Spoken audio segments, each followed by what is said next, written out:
Të gjitha banesat në përdorim ose apartamentet duhet patjetër të kenë një kontratë sigurimi.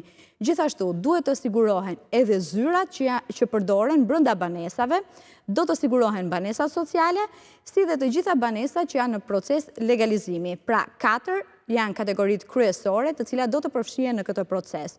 Zoti Çoçoli, kur ju shikoni 4 kategori që bëhet fjalë për një numër të konsiderueshëm banesash mbi 1 milion, që duhet kenë një kontratë sigurimi. Çfarë mendoni? Pse është i domosdoshëm sigurimi?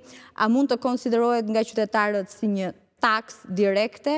Pra si e vlerësoni këtë nismë? Kjo është i domosdoshëm as që diskutohet. Vendet rreth nesh që kanë sismicitet edhe më të ullët se rajonit, më të lartë e ka Turqia vetë, në disa zona, por si sismicitet mesatar, pra të shtrirë në gjithë truallin e shtetit turk, e ka më të ullët se ne. Ndërsa, në qoftë se shikojmë edhe nga mbrapa, juve keni treguar shumë mirë hartën e sismicitetit, pra e rrezikut për të na rënë tërmet, ne jemi ndër vendet më të rrezikuara në Evropë dhe ndër më të rrezikuarat në botë. Kështu që është e domosdoshme që të sigurohemi. Pse duhet të sigurohemi?